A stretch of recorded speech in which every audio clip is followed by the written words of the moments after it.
Ladies and gentlemen, Kuro Games has just released some news regarding Phrolova and a little bit of her characterization. And I thought that this would be something really cool to go over, especially when we consider some of the underlying outgoing drama when it comes to Phrolova as a character. There has been a lot of talk, there's been a lot of discourse regarding the state of her morals, and a lot of people, right, have made some potentially inflammatory statements about them, either like quitting the game, not spending as much, not respecting the story as much. If it turns out that, you know, she's gonna be like whitewashed, her wrongdoings are all gonna be swept away, and then she's just gonna become buddy old buddy with the Rover following her story quest, especially considering that, well, she's the Fractidus Overseer, and she's been kinda, you know, a little bit evil, a little bit mischievous, causing a little bit of mayhem across the past year and a half of the story. And so, right off the rip, going on into this, the fact that it says Fractidus Overseer and affiliation Fractidus, like frame 1 of this sort of like lore background overview,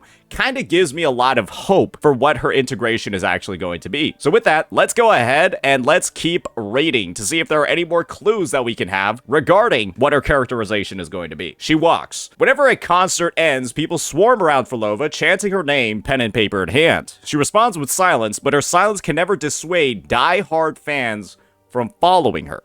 That is, until she started giving out pre-signed autographs. The moment someone opens their mouth, she shoves one into their hand to shut them up. This soon became her MO. After giving out her autograph, she walks away without a backward glance, and the recipient stands rooted to the spot, confused and speechless. Okay, so apparently she was popular. She was a bit of an, like, almost like an idol, or, you know, a very popular musician back in the day. Let's see how she turned evil. She observes, Phrolova attends performances by well-reputed musicians, but without fail, some freak accident on stage always deprives her of the chance to see them at their best. Over time, she began to think they're nothing but a bunch of boasters, but curiously enough, they all give the same reason when asked why they didn't perform well. They sensed an ominous, oppressive presence in their audience that set their nerves on edge. Okay, so her simply being there makes every other musician suck ass at their job. I wonder why. She reminisces how she wishes she could turn back the clock. I think that's the first clue over here. Whenever Phrolova lies down on a patch of grass in town, she feels drawn to the good old days. Whether the past is well worth the nostalgia, she can't say. She lifts her hand towards the sky, picturing a past where the winds are gentle and the sun is warm. She likes everything about the past, especially her past self. So I think this is the thing. We all know that Phrolova is a part of Fractidus. We all know that Fractidus ends up doing bad things. But one of the big plot points about Fractidus is the fact that they are trying to save the world in their own twisted way. I kind of view this whole reminisce part, this whole how she wishes she could turn back the past, and the clear conflict that Phrolova has with people like Scar, with people like Cristoforo, which she actively shows disdain for. This is just one section from the Wuthering Waves 2.4 story playthrough that I actually want to show everybody over here. There is a segment where Phrolova is actually talking to Cristoforo, and she just straight up looks like she hates the dude. They're just having a conversation, and this is the expression that she has on her face the whole time. Just like, what is this dude saying? Can we call HR? I don't care at all, like, about your twisted fantasies, that sort of stuff. It makes you believe that she's in Fractidus for some ulterior motive that might not actually align with the other members of the organization. She waits. Why give those poor souls hope if you've decided to cut all ties? Phrolova looks on as that person bonds with one stranger after another and starts wondering if the Grand Architect picked her for these tasks as some sort of sick joke. However, she wants to see how this pans out and is happy to give a nudge here and there, much like she did across all of 2.0. You guys remember back in 2.0 how we get introduced to the struggle in Resonator? Y'all remember this? Why does that happen? What's up? Why is it going right for Rover? Oh, that's Phrolova's flower. My headcanon is that nothing actually happens in 2.0, nothing happens in Resonator, the order never gets exposed, and then transformation never occurs unless Phrolova, the conductor, starts putting things, people, echoes into motion, and actually goes ahead and drags Rover into this conflict. And so that is something that she has control over. And that is, in my opinion, the nudging that she does. Her purpose over here is, in a lot of ways, at least what we saw during 2.0, sure, she looks evil because she's, causing all this trouble, making these attacks happen. But does the ultimate issue get resolved unless she's willing to take on that role? She consensually plays the role of like this demon king. And we know that Hecate is her echo. I think she loses on purpose over here, to be honest. She decides to play along with this whole play idea that Brant, Carlotta, and Rosia have for the finale of 2.0, when she could just decide, fuck that, we're just gonna start killing the entire city. There's a lot of different things that you're seeing over here, a lot of different context clues, right? That she is behind the scenes, but I don't feel like she's necessarily against the Rover. Phrolova is nothing if not patient. She's waiting to see if those people will be disappointed yet again, and if that person will choose to start over once more. Much like how Rover decided to start over by wiping their memories. She's dying to know why that person would ever make such a choice.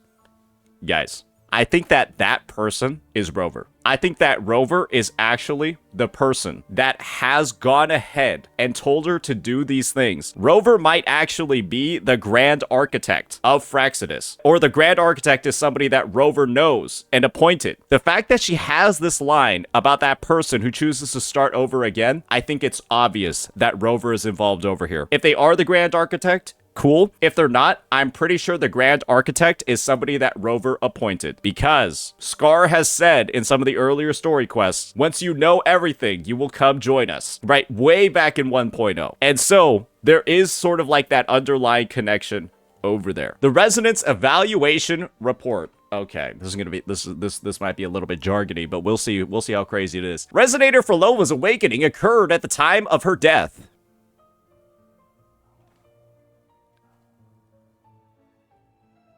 Granting her the ability to tune the frequencies of her target and alter their melodies based on the understanding of critical frequency structuring of matters. Basically, I think her ability to control stuff. Okay, that line at the start of her death is crazy.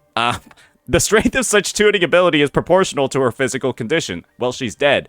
Latest test data indicate that under extreme overclock conditions, while maintaining consciousness, Phrolova's tuning can be extended to a maximum of 30 times the normal range, with the longest duration record of 46 seconds. Due to the complexity of its origin, the exact timing and cause of Phrolova's awakening cannot be defined. One thing that we learn from the live stream is that when Phrolova is actually going ahead and controlling Hecate and then uses her liberation, apparently the devs have said that she's just straight up overclocking over here to make that happen. Phrolova's tacit mark is located on her left arm. The tacit discord mutation following her awakening prevents her body from aging, with the alteration in color of her left iris being the sole physical change observed. So that's why I guess she keeps it bandaged. Test results indicate that Phrolova's body is within a healthy state, skin reconstructed, and frequency reassembly, or skin reconstruction and frequency reassembly takes approximately 6 seconds, while internal organ restoration requires 15 to 18. So she's actually immortal.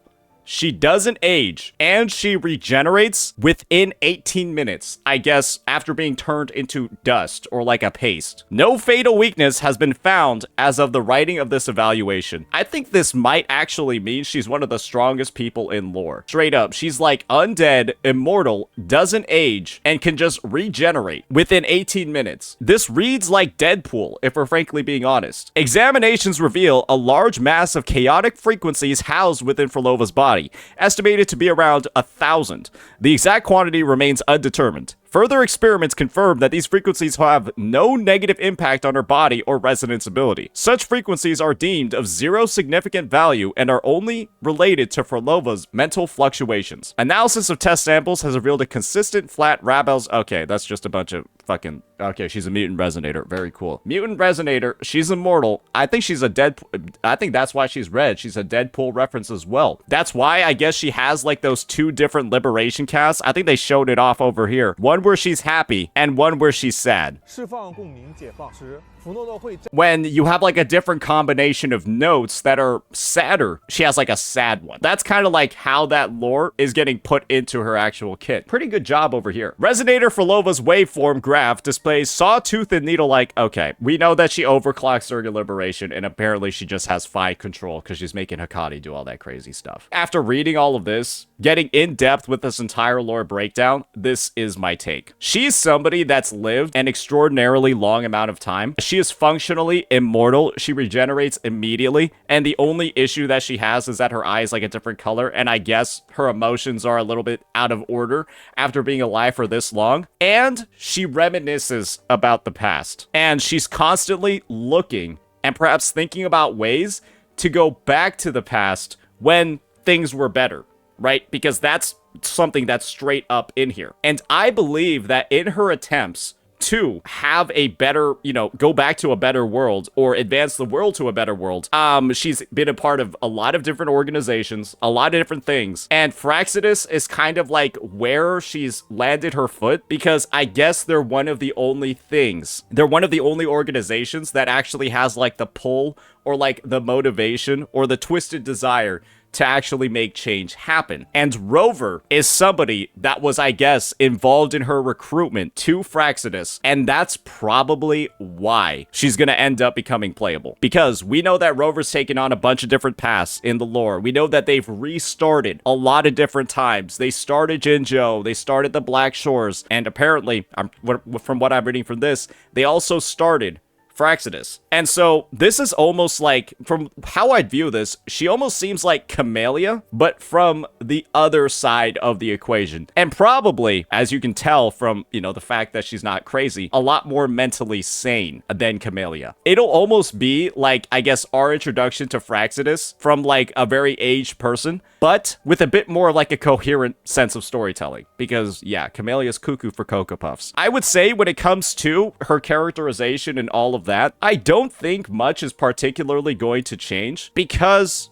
well, I don't think Phrolova has ever been necessarily characterized as completely, absurdly, ridiculously evil. I think that this moment from 2.4 kind of really seals the deal for me, where I brought it up before, but the chat between Cristoforo and Phrolova over here, Cristoforo's basically like taken some sense of like immense pleasure from the suffering of others. He's like describing like how tragic Mia's like story is, like how she like, went through all this stuff, succumbed to the Thermodian's influence, ended up throwing herself off a cliff, and now she's being like harvested for like frequencies to resurrect the Thermodian. And bro's like out here like bragging about it. He's really fucking enjoying it. And then she just has a look of like disgust on her face the entire time. And this is the same person that's reminiscing about when the winds were gentle and the sun was warm. I don't think she's evil. I don't think she's ever been evil. I think she ends up doing bad things for a greater purpose. The road to hell is paved with good intentions. That's a saying for a reason. And from what we're seeing over here, it looks like she's not going to descend all the way to hell, and that's why she's going to become playable. Notice all of these kids and civilians, right? Just like, happy townsgoers. Let's check out what this Echo does. And this is the one under Phrolova's control. It goes cuckoo for Cocoa Puffs, but then intentionally decides not to actually kill the townspeople. Guys, I think Phrolova is literally jobbing here with these Echoes. They could have, without a doubt, actually just murdered all of them. But I think all she's doing here is just trying to grab the Rover's attention because she controls Hikari. Hikari has slapped us so many times in all different forms of content, but suddenly it's outside of her control to be able to eliminate a bunch of townspeople.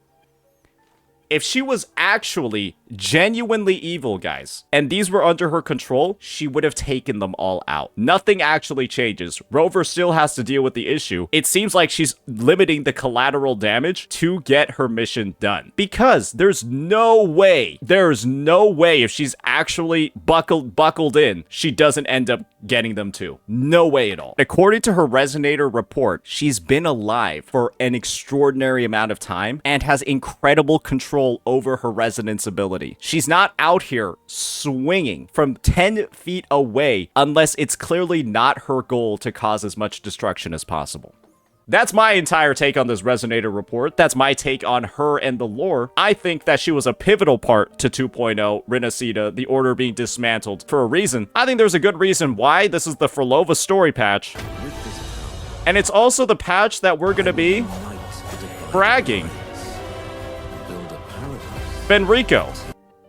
Yeah. And guess who she talked to at the start of 2.0 that she appeared to be buddy-buddy with? Yeah, it was Fenrico. It was the Order. I'm excited to see how this story comes to a head, how this all ends up getting resolved, because I think that there's a lot when it comes to this unit's characterization that a lot of people might not have noticed, but I think is becoming a lot more clear, especially after reading this report. Let me know what you all thought about this one, ladies and gents. Peace.